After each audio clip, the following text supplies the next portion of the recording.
तो हेलो भाई लोग, आज हम क्या करने वाले हैं? States of matter. States of matter पढ़ने से पहले आप मैं बता देता हूँ फर्स्ट मैटर क्या होगा। क्या होता है? आपके मन में क्वेश्चन जरूर आता होगा, मैटर क्या है? मैटर है वो जो क्या है, जिसके पास सम मास है और सम वॉल्यूम ऑक्युपाई करता है, उसको बोलते हैं मैटर। ठीक है, जैसे कि ये व्हाइट होल, इसके पास क्या है? सम मास है और ये क्या कर रहा है? इतना वॉल्यूम ऑक्युपाई कर रहा है, इसलिए ये भी एक मैटर हुआ। ठीक है, अब लिखो मैटर इज एनीथिंग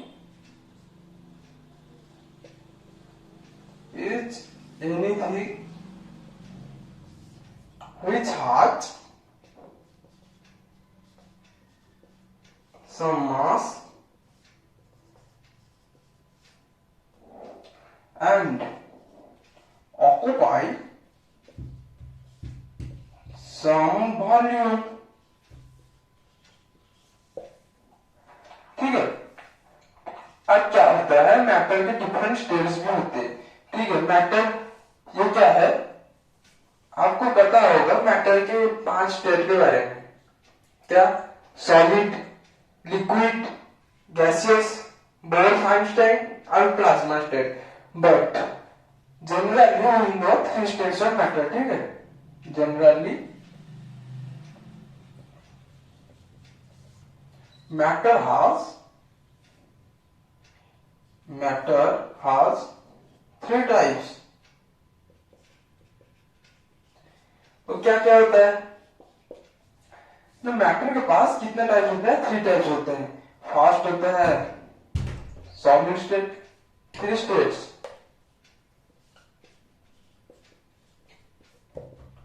ठीक है, फर्स्ट होता है सॉलिड स्टेट, सेकेंड होता है लिक्विड स्टेट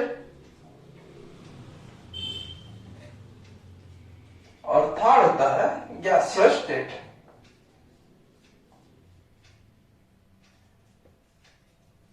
ठीक है, अब सॉलिड स्टेट क्या होता है, लिक्विड स्टेट होता है क्या होता है, गैसियस स्टेट क्या होता है?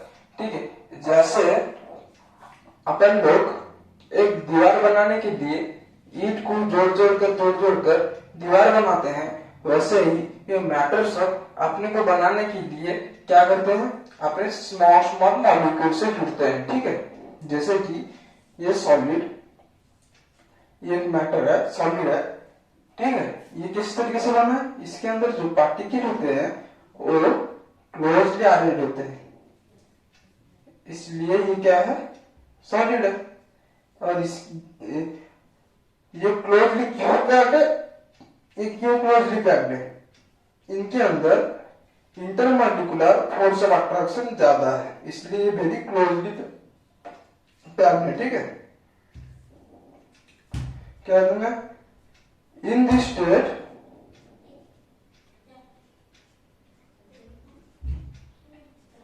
Force of attraction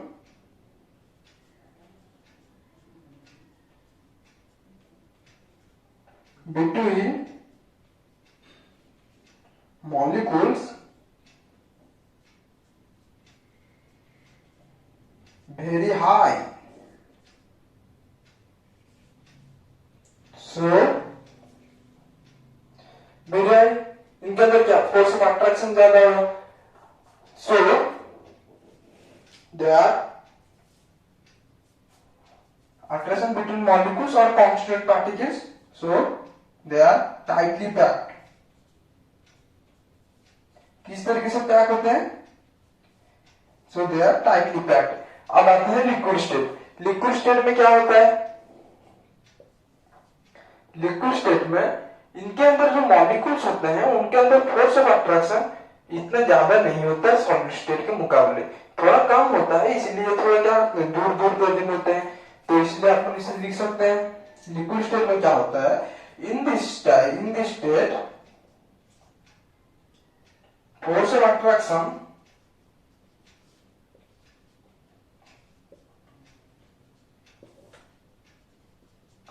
attraction between molecules very क्या लिखे, weak. So they are not tightly packed,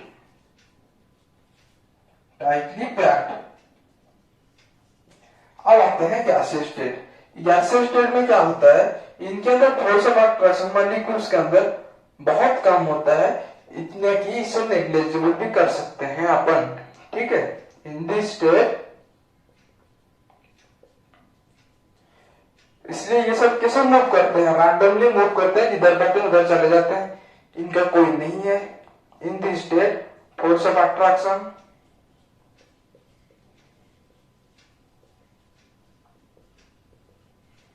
between molecules क्या है, force of attraction between molecules negligible, so they are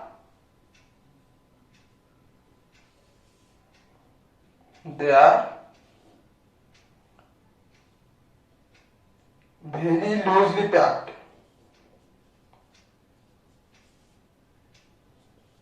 यहां तक क्लियर, यहां तक क्लियर।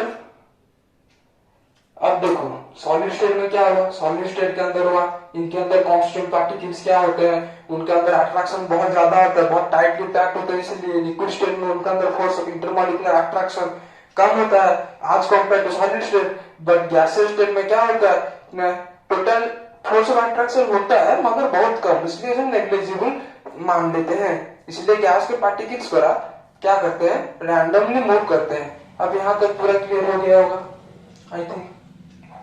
अब इसे मिटा देता हूं, तो अपन इसे मिटा देते हैं।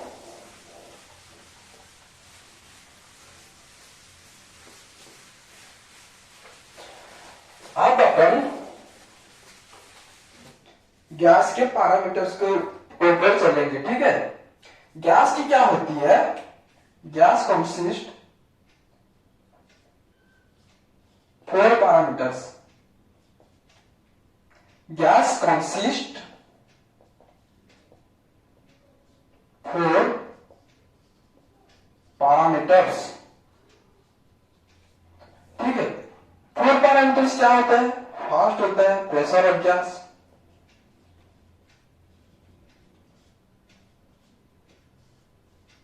सेकेंड होता है वॉल्यूम ऑफ गैस,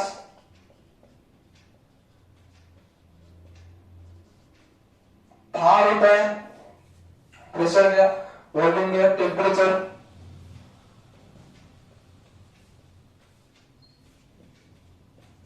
अब फोर्थ होता है अमाउंट ऑफ गैस,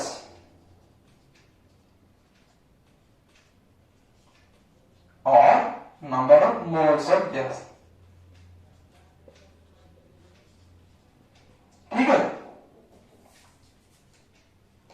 ये 4 पैरामीटर्स होते हैं। अब अपन इस गैस के 4 पैरामीटर्स होते हैं, ये सब किसके अंदर जाता है, गैसियस स्टेट के अंदर। भूल गया होता, अपन गैसियस स्टेट अभी कंटिन्यू करेंगे। गैसियस स्टेट के अंदर क्या अपन बताएगा, गैस का 4 पैरामीटर्स होता है, वो 4 पैरामीटर्स प्रेशर, वॉल्यूम, टेम्परेचर और अमाउंट ऑफ गैस, ठीक है। ये 4 पैरामीटर होते हैं। अब अपन प्रेशर ऑफ गैस को कंटिन्यू करेंगे, ठीक है। प्रेशर ऑफ गैस क्या होता है, प्रेशर होता क्या है, सपोज ये एक कंटेनर है, ठीक है। ये क्या है, कंटेनर है, इसके अंदर सम लिक्विड है, सपोज सम गैस के पार्टिकल्स है, ये गैस के पार्टिकल्स रैंडमली मूव कर रहे हैं। मूव करते करते क्या होगा, सपोज ऐसे ऐसे घूम रहे हैं, ऐसे घूम रहे हैं, ऐसे दीवार में टकरा रहे हैं, ठीक है, इस तरीके टकरा रहे हैं, तो इस तरीके गैस मॉलिक्यूल्स आकर इस दीवार पर टकरा रहे हैं, ठीक है। और जो टकरा रहे हैं, इस पर जितना फोर्स डाल रहे हैं वो होता है प्रेशर ऑफ गैस। ठीक है, क्योंकि अपन को प्रेशर क्या है, फोर्स पर यूनिट एरिया। तो ये गैस के मॉलिक्यूल इस कंटेनर के वॉल के ऊपर जितना प्रेशर डालेंगे वो होता है pressure of gas.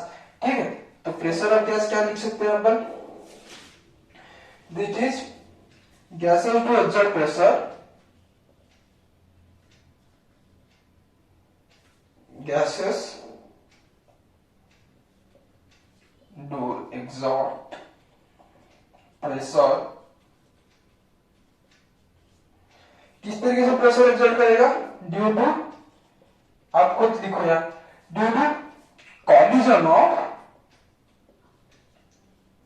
gas particles on the wall of container। अब आप बोलोगे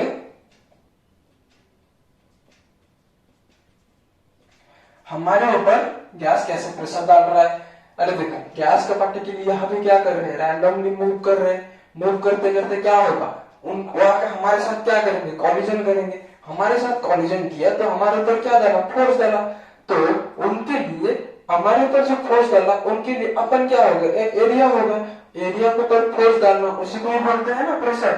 तो उन्होंने क्या किया, जिस यूनिट एरिया पर उन्होंने प्रेशर फोर्स डालने हैं उसे बोलते हैं प्रेशर। ठीक है, जैसे कि अभी आपके ऊपर पड़ रही है एफ बाई एफ क्या है, न्यूटन पर मीटर स्क्वायर। इसे अपन लिख सकते हैं newton into metre inverse to.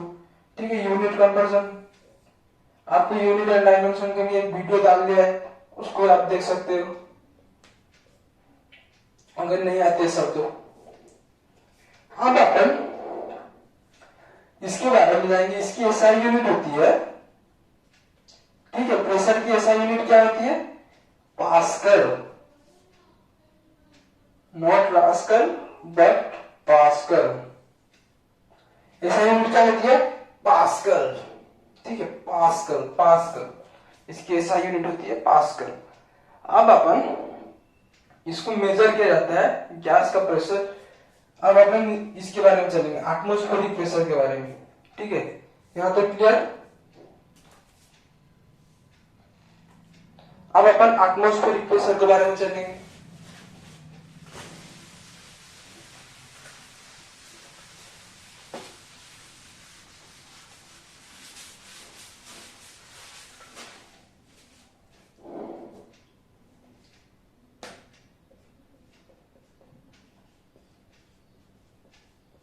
Atmospheric pressure, atmospheric pressure क्या होता है। ठीक है, एटमॉस्फेरिक प्रेशर इसे भी अपन बताएं क्या होता है। ने हमारे साइंटिस्ट ने एक एरिया डिफाइन किया, ये हो गया एक लेवल, ये हो गया क्या आर्च, इसके अंदर ये हो गया आर्च सरफेस। ठीक है, ये हो गया एक लेवल। आर्च सरफेस के इस लेवल के अंदर, ठीक है, ये डिसाइड किया लेवल, इस लेवल के अंदर एटमॉस्फेरिक प्रेशर कितनी होती है, 180 है। आप जैसे इस एरिया को ऊपर क्रॉस करोगे आपका एटमॉस्फेरिक प्रेशर क्या होगा, घटेगा। ठीक है, तो क्या हुआ, इससे अपन को क्या पता चला ना, हमारे जो गैस के डिफरेंट स्टेट होते हैं उसके अंदर से आपको पता होगा कि फिजिक्स में आपने पढ़ा होगा डिफ्रैक्शन ये होती है, टोटल इंटरनल रिफ्लेक्शन होती है किसके अंदर, गैस के मॉलिक्यूल्स के अंदर, क्योंकि गैस का डिफरेंट लेयर होता है। ठीक है, इसी तरह अपन का जो लेयर है गैस का लेयर, उन्होंने एक पैरामीटर सेट किया कि इस पैरामीटर के अंदर गैस का प्रेशर क्या होगा, सभी के लिए सेम होगा, बट उसके ऊपर गैस का प्रेशर क्या होगा, घटेगा। अब देखो, तो इसे अपन क्या लिख सकते हैं, it is the pressure exerted by gas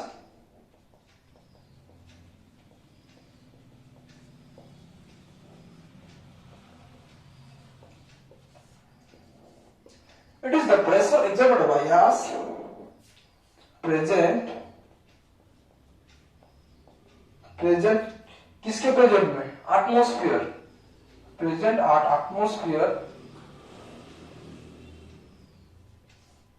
atmosphere at the point of contact, at the point of earth surface, at the point of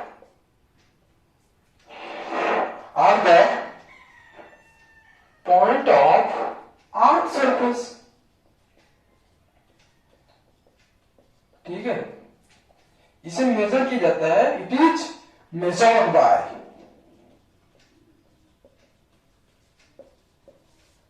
barometer. Barometer द्वारा इसे मेजर किया जाती है। अब आपको दिखाते हैं इसे मेजर कैसे किया जाता है। ठीक है, बारोमीटर क्या होता है? सपोज ये क्या है, थोड़ा अच्छा डायग्राम बनाते हैं।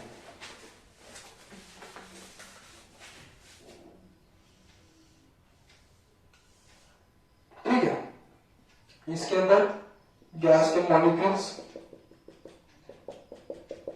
सपोज इसके अंदर क्या है, Hg है।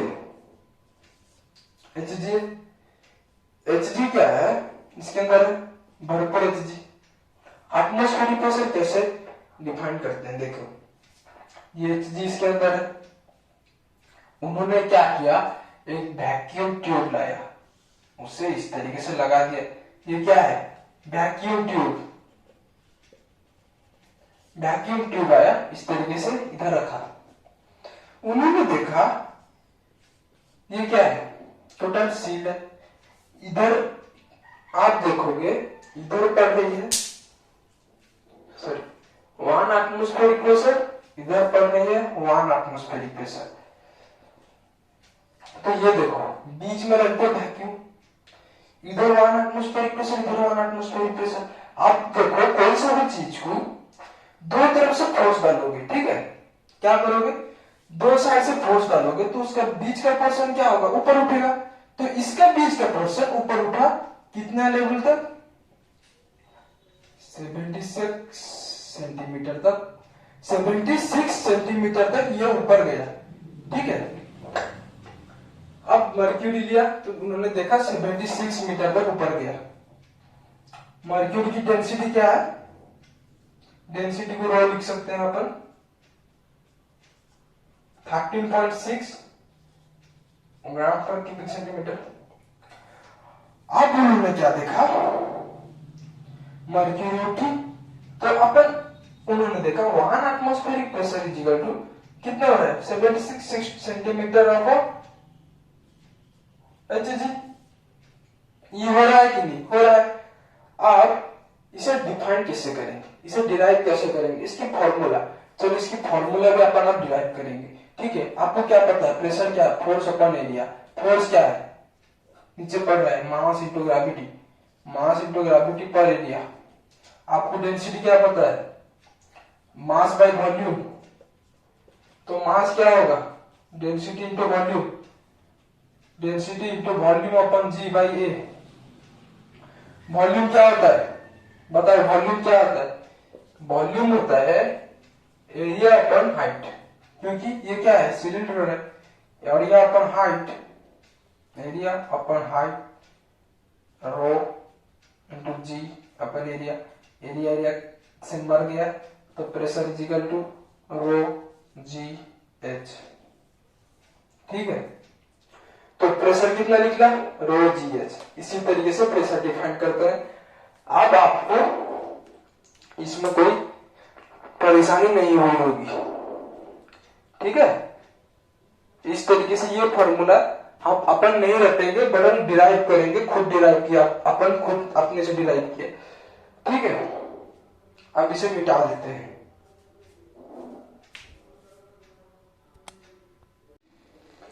अब अपन इसे मिटा देते हैं।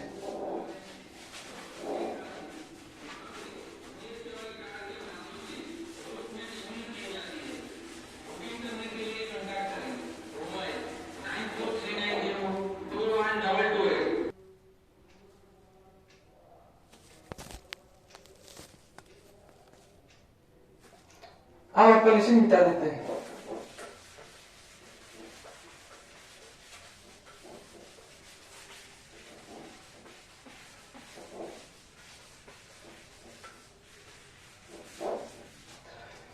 अब अपन देखेंगे कि अब आपके मन में क्वेश्चन आ रहा होगा, वाई Hg ही क्यों लिया जाएगा, why Hg, why not water, ठीक है। अब आप देखो कैसे होता है। अपन Hg के लिए क्या पता है, Hg की डेंसिटी कितनी होती है 13.6 ग्राम पर क्यूबिक सेंटीमीटर। Hg की हाइट कितना निकली 76 सेंटीमीटर। अब अपन प्रेशर ऑफ Hg निकालते हैं, कितना निकला 13.6 इंटू रो जी इंटू एच का कितना है 76 सेंटीमीटर। आप देखो अगर वाटर के लिया जाएगा तो वाटर की डेंसिटी कितनी है 1। वाटर की हाइट नहीं पता, वाटर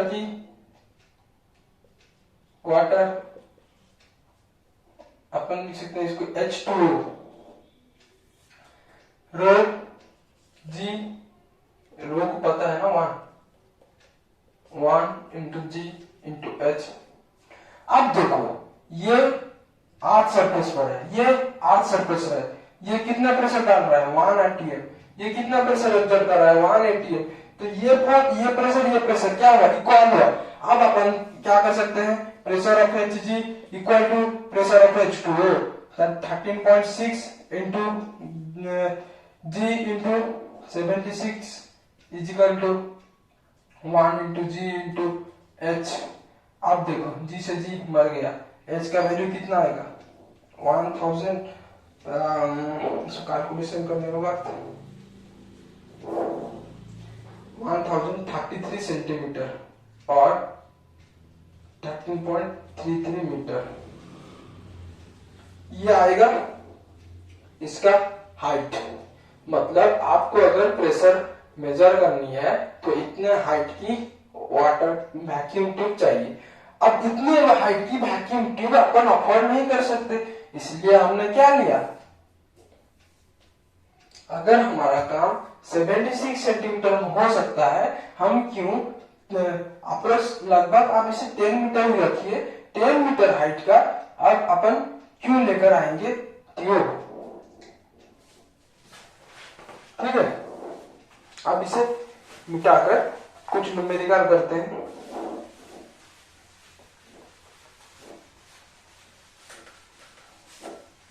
एक बढ़िया सा न्यूमेरिकल देता हूं आपको, एकदम तुच्चा वाला। ये क्या है, सपोज इसके अंदर ये 20 सेंटीमीटर है, 20 मीटर है, इसके अंदर है वाटर, ठीक है। ये क्या हुआ 20 मीटर, वाटर की हाइट है 20 मीटर, इसके ऊपर एटमॉस्फेरिक प्रेशर पड़ रही है, नहीं अभी नहीं बताऊंगा क्या पड़ रही है। 20 मीटर। आप बताओ कि इसके ऊपर कितने मीटर प्रेशर पड़ रहा है, बता पाओगे? मैं आपको बताता हूं, अपन ने अभी क्या क्या डिराइव किया। लगभग प्रेशर ऑफ वाटर कितना होता है 13 सॉरी वाटर के लिए हाइट कितनी चाहिए, 1 एटमॉस्फेरिक प्रेशर के लिए हाइट कितनी चाहिए, अपन को हाइट चाहिए कितनी 10 मीटर, अप्रोक्स 10 मीटर हाइट चाहिए। ये 20 मीटर है तो ये कितना 20 metre PH2 for 20 metre height कितना हो 2 एटमॉस्फेरिक प्रेशर। ये 2 एटमॉस्फेरिक प्रेशर एक्सर्ट कर रहा है प्रेशर ऑफ वाटर, ठीक है। इसके ऊपर पड़ रही है कितना 1 एटमॉस्फेरिक प्रेशर, ठीक है। तो टोटल एटमॉस्फेरिक प्रेशर कितना होगा, इसको पड़ेगा 2 atm plus 1 atm is equal to 3 atm। आप देखो कितना मजेदार कॉन्सेप्ट है ये, ठीक है। अब आपको इसमें कुछ घाटा रहा, ये होता है एकदम ताड़ो वाला कॉन्सेप्ट। अब अपन और एक न्यूमेरिकल मैं आपको देता हूं, आप इसे खुद से करिएगा, ठीक है। व्हाट इज द हाइट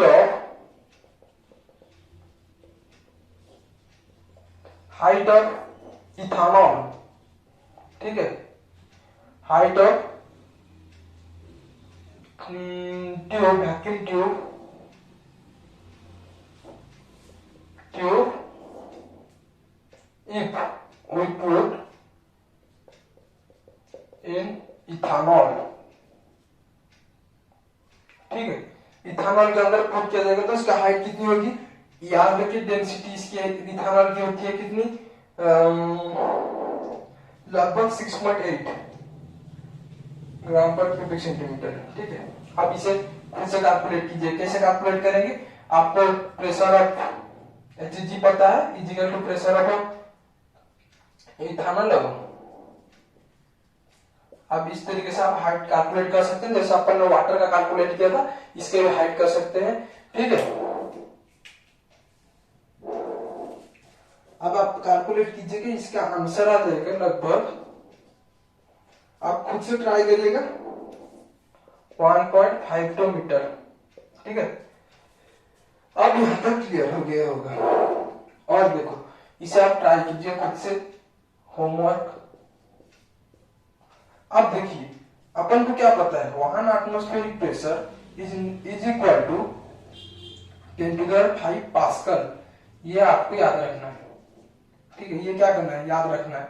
और 1 atmospheric pressure is nearly equal to 1 bar, actual होता है 1.013 बार, बट अपन उसे 1 बार ही लिख सकते हैं क्योंकि अप्रोक्सीमेशन की वजह से अपन को। अब यहां तक क्लियर, यहां तक क्लियर।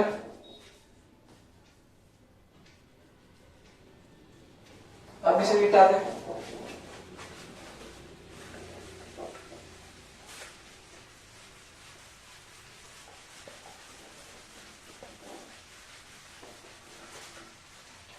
अब अपन क्या पढ़ेंगे, देख भाई, अब अपन वॉल्यूम के बारे में जानेंगे, ठीक है। सेकेंड क्या था, volume. Volume of gas, volume of gas क्या होता है, वॉल्यूम क्या होता है, ये कंटेनर है, इसके अंदर अगर गैस का पार्टिकल जितना जितना एरिया कवर किया वो होता है वॉल्यूम। तो अपन इसे क्या लिख सकते हैं, वॉल्यूम। इसकी और क्या बताओ, इसका इसकी SI यूनिट होती है मीटर क्यूब, ठीक है। 1 decimetre cube equal to 1 litre, इसे भी आपको याद रखना है, ये याद रखना है आपको ये याद रखना है। 1 millilitre equal to 1 centimetre cube, इसे भी आपको याद रखना है। और 1 metre cube equal to 1000 litre. अरे ये सब डिराइव भी हो सकता है, बट अभी डिराइव नहीं करेंगे हम। अब अपन चलते हैं टेम्परेचर, और एक दिन पैरामीटर होता है टेम्परेचर। ये सब तुच्छ सा चीज है, सिर्फ प्रेशर एक समझने वाला चीज था जिसे मैंने समझाया। टेम्परेचर क्या होता है ना, टेम्परेचर एक प्रकार का होता है काइनेटिक एनर्जी को एक्सीलरेट करने वाला। मतलब आप जितना जिसका टेम्परेचर बढ़ाओगे उसका काइनेटिक एनर्जी उतना ज्यादा बढ़ेगा। काइनेटिक एनर्जी क्या होती है, मूविंग एनर्जी। जैसे कि अब आप बैठे हो, आपके चारों तरफ हम आग लगाए तो आप क्या करोगे, भागोगे। तो उसीलिए टेम्परेचर बढ़ाने से क्या इसका पार्टिकल क्या होता है, मूव ज्यादा, मोबिलिटी ज्यादा करते हैं। तो इसलिए इसकी SI यूनिट क्या होती है, एक केल्विन। आप दुनिया में कोई सा भी टेम्परेचर दिया होगा तब आपको क्या करना है, पहले उसे केल्विन में कन्वर्ट करना है, फिर इसका आंसर निकालना है, ठीक है। अब अपन क्या करेंगे, केल्विन में अगर सेल्सियस में दिया हो तो क्या करोगे, 270।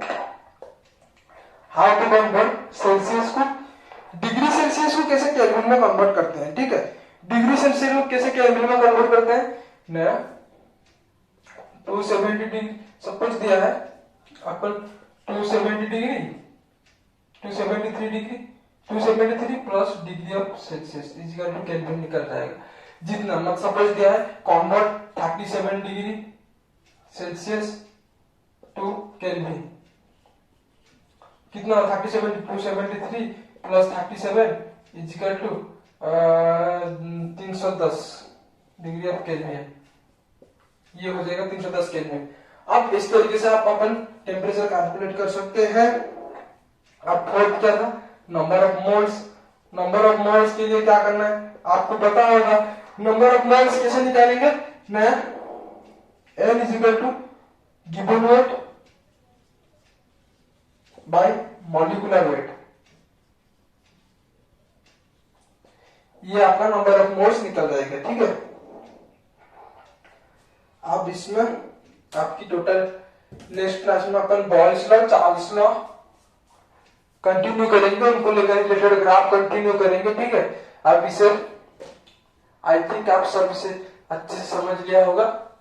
आज के लिए इतना ही था, आज से लेते हैं अलविदा, फिर मिलेंगे दोबारा नेक्स्ट क्लास में और नेक्स्ट वीडियो। आज की क्लास तबाही थी, दूसरी क्लास को भी सुनाएंगे। Bye bye bye bye.